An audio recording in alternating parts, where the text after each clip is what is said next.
Bonjour, bonsoir chez vous en Afrique, en Asie, en Amérique, en Europe et partout dans le monde. Bienvenue sur notre chaîne, votre chaîne en Afrique et en diaspora. C'est toujours avec plaisir que je vous présente ces différentes vidéos sur différents sujets. Et aujourd'hui, on va repartir une fois de plus au Congo-Brazzaville parce que j'ai eu vent d'une nouvelle. Et la nouvelle concerne ici un partenariat entre la République du Congo et la Russie, la Fédération de la Russie. Alors, c'est quoi donc cette nouvelle? La nouvelle concerne donc une construction d'un système d'oléoduc, communément dit en anglais pipeline, pipeline peut-être pour ceux qui parlent français, mais sinon on dirait oléoduc, donc en anglais c'est le pipeline. Donc ce système de tuyauterie qui permettrait donc de faire écouler le pétrole brut de la ville à seconde ville du Congo-Brazzaville et qui est aussi la capitale économique dite Pointe-Noire. Et donc de Pointe-Noire, allons jusqu'à la capitale politique de la République du Congo, qui est donc Brazzaville. Et donc, ces oléoducs, j'aime bien le mot pipeline, oléoduc, oléoduc, j'ai du mal à dire ça en français, mais bon, oléoduc ou pipeline vont donc desservir aussi les villes, certaines villes et certaines localités au cours de ce trajet-là. Donc, il y aurait des villes comme Dolisie, qui est la troisième ville du Congo, et après, il y aurait des villes un peu plus petites comme Lodima, peut-être Mindoli. Et donc, ces pipelines vont certainement traverser la forêt du Mayombe, qui est une route assez, il faut dire, chemin obligé, hein, parce que c'est difficile de contourner le Mayombe, qui est quand même une grande forêt dans cette zone équatoriale. Alors, donc le contrat avait été en fait, bon, ils en ont parlé depuis 2014, non, 2024, l'an 2024, où c'était en fait signé le partenariat, mais ce n'est qu'en 2021 que ça a été ratifié. Bon, les travaux de construction devaient donc commencer incessamment. Malheureusement, la nouvelle ne fait pas trop de bruit au niveau du Congo-Brazzaville, mais bon, on dira peut-être pourquoi, on ne sait pas, mais bon, je vais supposer, parce que c'est aussi, il y a toute une histoire derrière ça. Le Congo-Brazzaville est un pays producteur de pétrole, et c'est le plus grand pays producteur de pétrole dans la zone CEMAC. Donc, CEMAC ici, c'est la zone des pays de l'Afrique centrale qui utilisent un peu le franc CFA. Et CEMAC ici veut dire Communauté économique et monétaire de l'Afrique centrale. Donc, Communauté économique et monétaire de l'Afrique centrale, qui est donc en Afrique centrale, il y a la CEMAC, en Afrique de l'Ouest, il y a la CEDEAO. Et je pense qu'en Afrique de l'Est aussi, il doit y avoir quelque chose, mais je ne me rappelle plus le nom. Et donc, ces zones sont constituées pour des partenariats économiques, les régulations financières et le soutien des différents pays dans leur politique, surtout économique et bien sûr monétaire. Et ces pays ont en commun le franc CFA. Alors, donc, le Congo est un pays producteur de pétrole et comme beaucoup de pays d'Afrique centrale et d'Afrique d'ailleurs, il n'y a pas que le pétrole, il y a plein d'autres choses. Il y a le bois, il y a bon, il y avait le manganèse dans le temps qui quittait la République du Gabon, qui transitait vers la République du Congo. Et il y a encore, nous avons des minéraux qui ne sont pas aussi exploités ou pas exploités de manière industrielle, comme le fer de Mayoko. Mais bien sûr, il y a de l'or, il y a des diamants qui sont exploités comme ça, des petites mines en fait, mais pas rien d'industriel, comme je l'ai dit tantôt. Bon, on va prendre un peu ce partenariat à Brazzaville, à Moscou. Alors, vous savez qu'aujourd'hui, nous vivons des temps très intéressants où la République du Congo a été pendant longtemps une colonie française et encore d'une certaine manière ou d'une autre subit des influences de la France qui a encore la même mise sur pas mal de ressources au Congo. Et nous avons là l'une des plus grandes compagnies d'exploitation pétrolière au Congo qui est une compagnie française qui s'appelle Total et qui s'appelait dans le temps Elf Congo, aujourd'hui Total. Mais bref, c'est la même compagnie avec, c'est les mêmes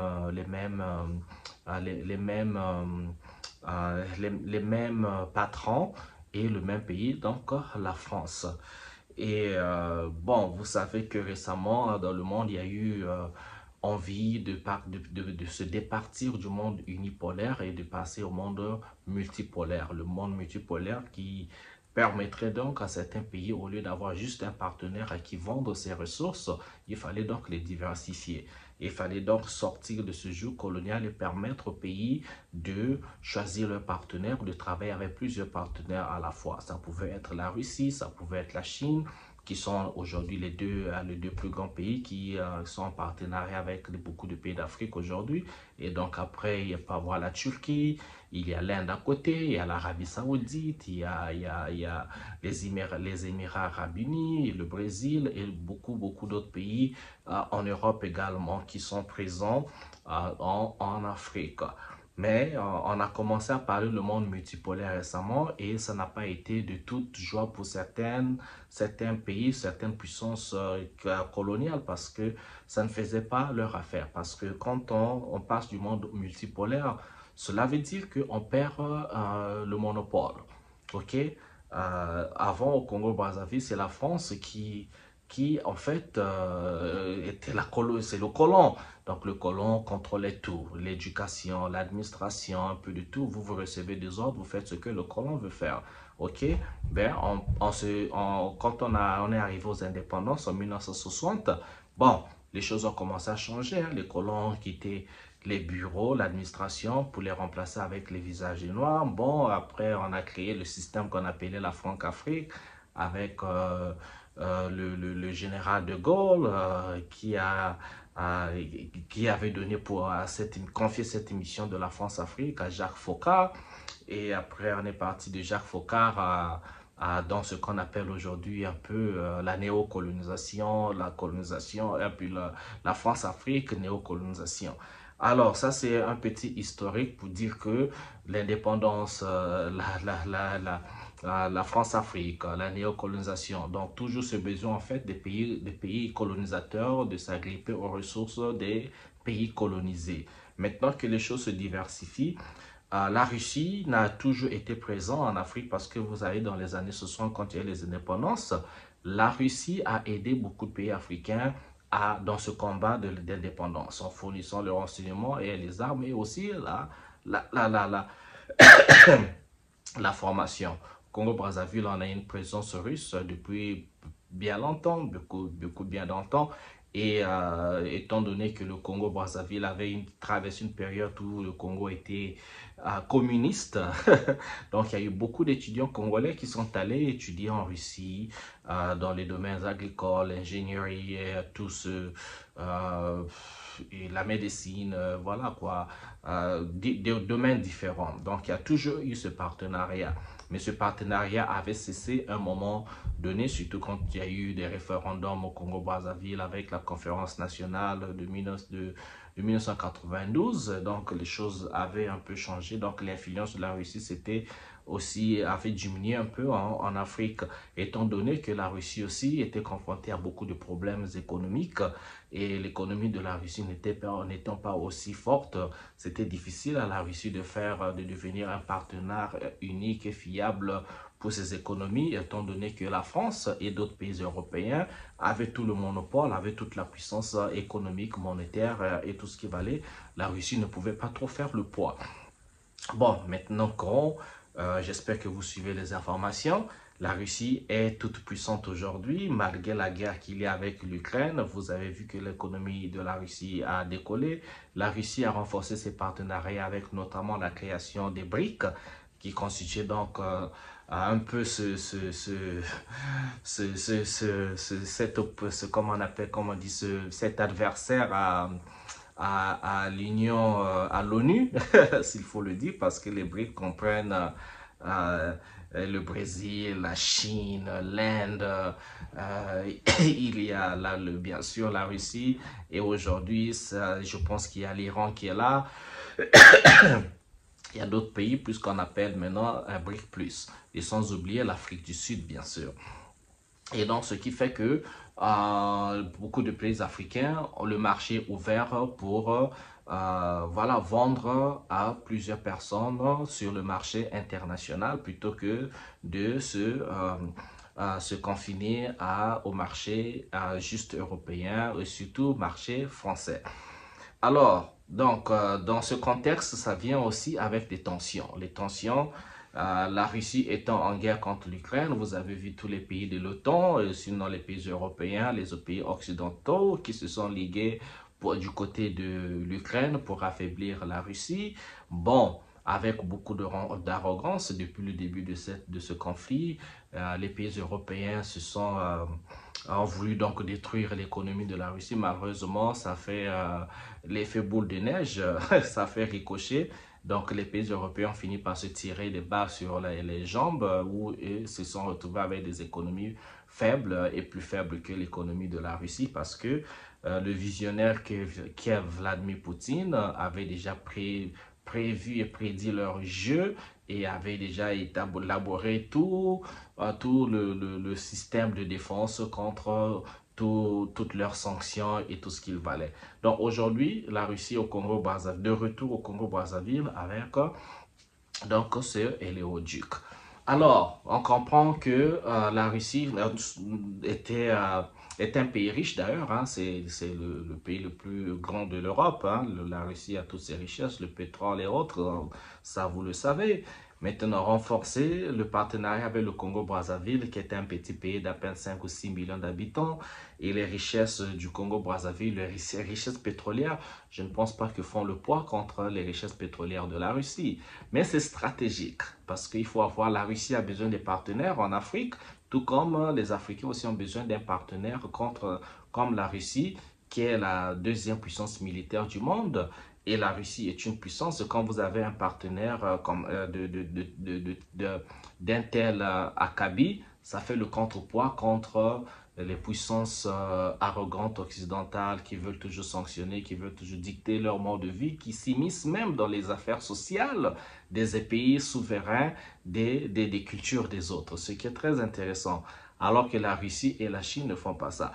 Et donc, ce partenariat, on va espérer, d'abord, quand on rentre dans un partenariat pour construire un oléoduc, on suppose que ça va faire accroître, il y aura une croissance économique dans ce pays, donc ce pays, ce sera le Congo-Brazzaville. Ce qu'on va espérer, c'est d'abord une bonne nouvelle, en fait, il faut dire, quand il y a tel partenariat, si on construit ce pipeline, ce qui veut dire que le pipeline est construit au Congo et donc ça va générer de l'emploi. Les jeunes qui, avec les compétences appropriées, pourront travailler. Et donc, le Congo verra sa croissance pétrolière augmenter.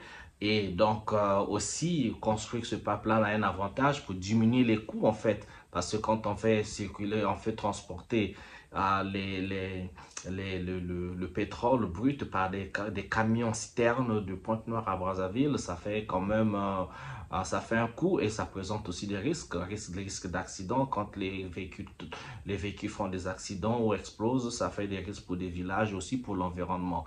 Donc ça réduit le coût de transport, même sur la voie ferrée, ça réduit le coût de transport, ça augmente la vitesse de distribution également et je pense que avec les produits transformés, parce que de là, il faut aussi construire une raffinerie, même si on a une raffinerie au Congo-Brazzaville au niveau de Pointe-Noire, ça s'appelle Coraf. Coraf qui, je pense, signifie la compagnie de raffinage Coraf. La congolaise de raffinage, je pense. Je pense que c'est la congolaise de raffinage.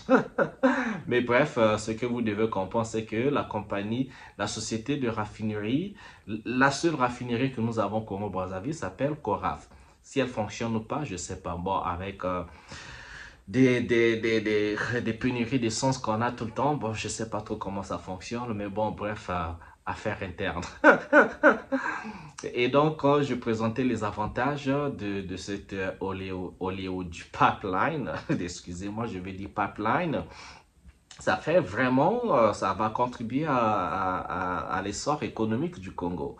Bon, ça, étant donné on a dit ça, maintenant la question sera, est-ce que le Congo tirera vraiment profit de la construction de ce éologique et éoléoduc pipeline? Désolé les gars.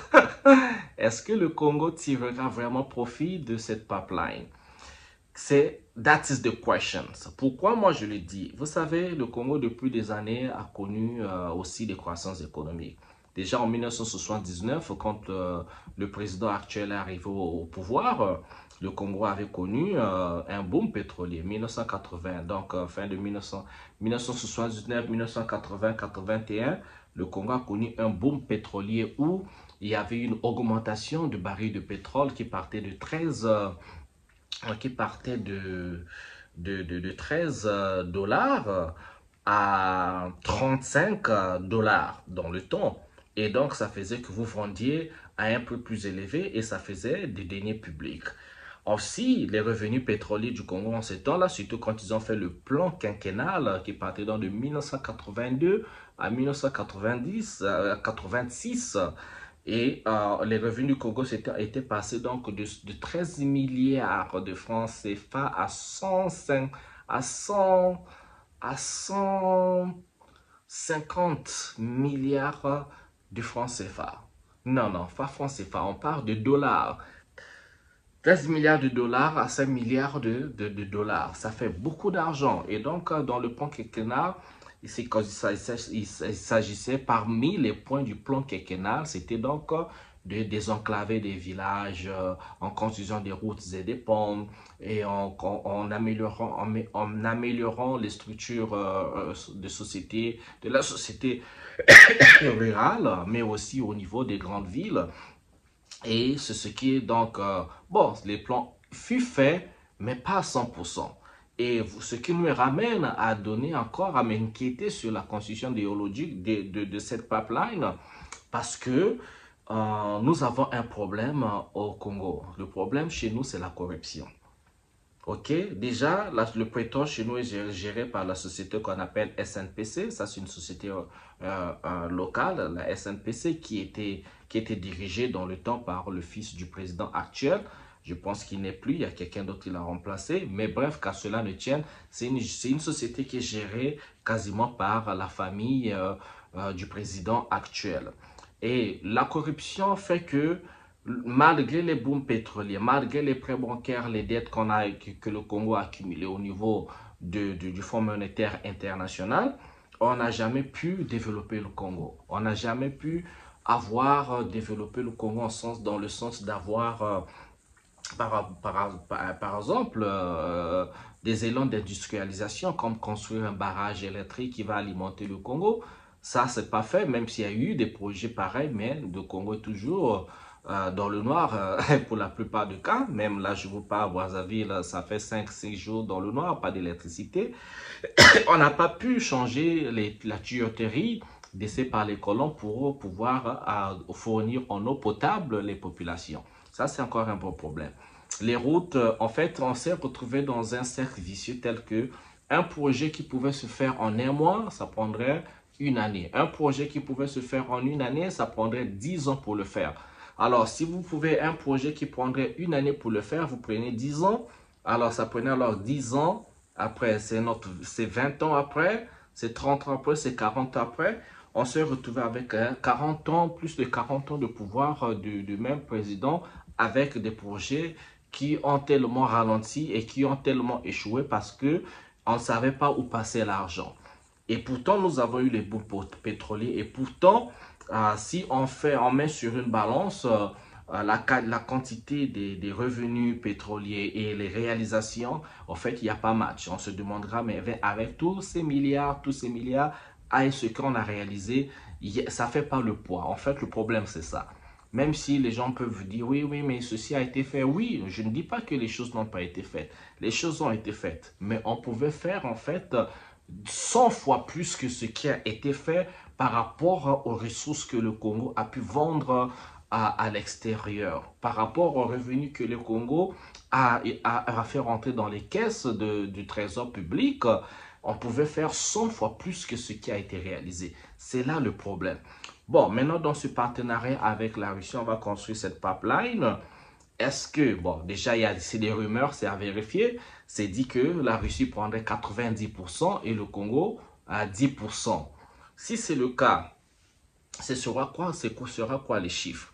Je peux comprendre, hein, les gens peuvent s'alarmer. Oui, 90%, 10%, mais il faut d'abord être maître dans les négociations et aussi il faut savoir qu'est-ce que vous apportez dans le projet.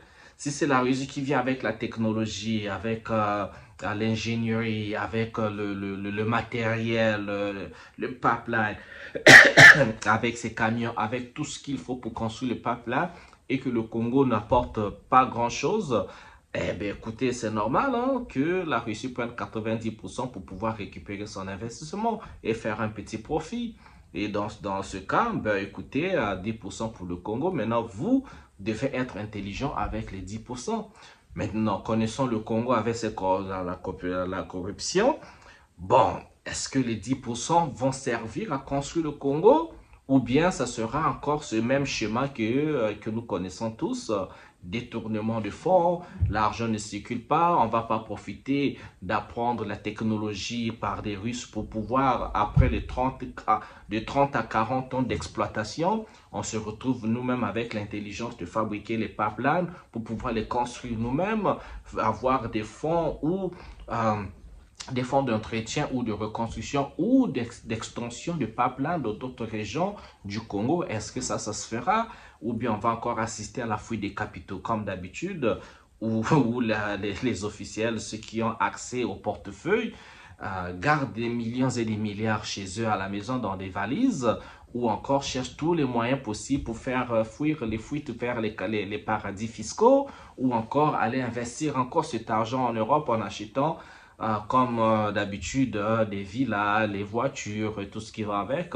Mais on va encore sauter ce qu'il faut sauter, mettre les bases de l'industrialisation, ce qui fera que, bon, le pays se construit dans l'avenir. C'est pas dans le court terme, mais dans le long terme, ok? Et que le pays va vraiment arriver à un niveau de souveraineté, souveraineté technique. Et pour cela, est-ce qu'on va faire former les ingénieurs, excusez-moi.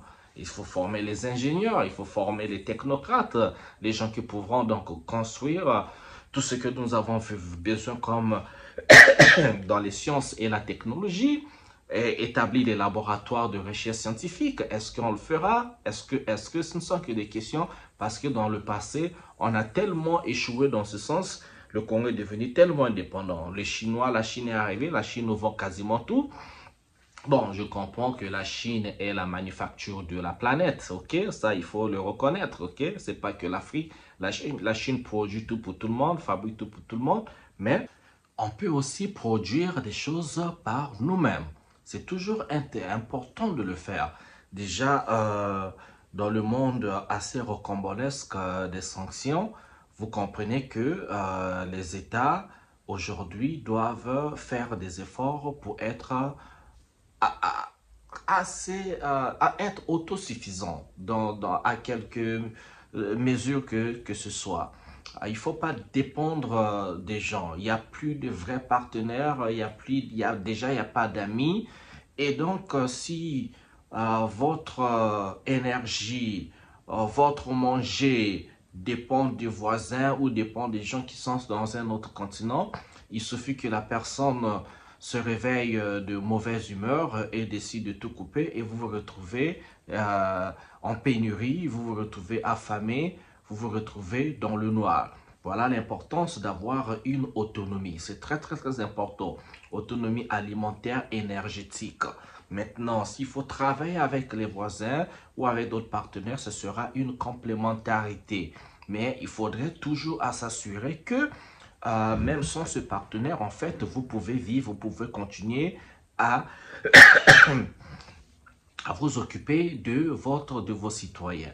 Donc, je pense que l'avantage de ces partenariats devait être centré dans ce sens-là. On a longtemps parlé de transfert de technologie. On a vu l'arrivée de la Chine et des Chinois en Afrique en train de faire quasiment tous les projets d'infrastructure, construire les routes, les ponts, les immeubles, les aéroports et autres. Mais qu'est-ce qui se passe? Les Chinois arrivent avec la technologie, ils arrivent avec les travailleurs, les ingénieurs. Le transfert de technologie concernerait donc de conseiller donc à apprendre ce qu'eux ils viennent avec, cette technologie, apprendre avec ces façons de faire, ces ingénieurs, il faut les former, ce qui fait que quand le projet finit, vous n'allez pas dépendre d'eux pour la maintenance, vous n'allez pas dépendre d'eux pour refaire s'il faut refaire, parce que de toute façon une route a une durée de vie, et donc vous ne vous mettez pas dans cette dépendance, il faut le faire. Pour le faire, il faut donc envoyer les gens se former, et ce n'est que de cette manière que vous pouvez vivre indépendant pendant des siècles et raffermir également, en fait, recréer vos propres technologies. Vous apprenez, mais vous fabriquez avec votre propre savoir, avec tout ce qui peut être adapté chez vous. Donc voilà ce que je voulais dire de ce partenariat. J'espère que ça va aller dans cette direction, mais c'est seulement si nos officiels se mettent encore à prendre les deniers, les détourner, à faire la fête, à dilapider les ressources sans jamais voir ce rêve-là se réaliser chez nous, ça serait dommage.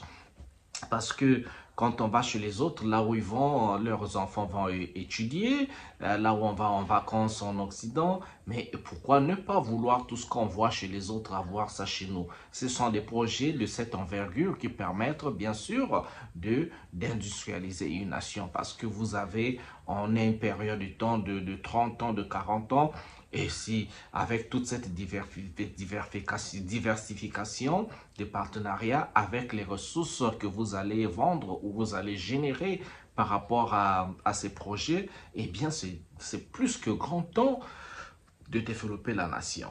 Bah, voilà, c'était ma vidéo pour aujourd'hui. Comme d'habitude, les gars, laissez les j'aime, les commentaires. Si j'ai sauté un point, ça me permet moi aussi d'apprendre et aussi partager pour rendre nos vidéos un peu plus visibles. Merci, je vous adore. On se retrouve à une prochaine vidéo. Ciao, ciao.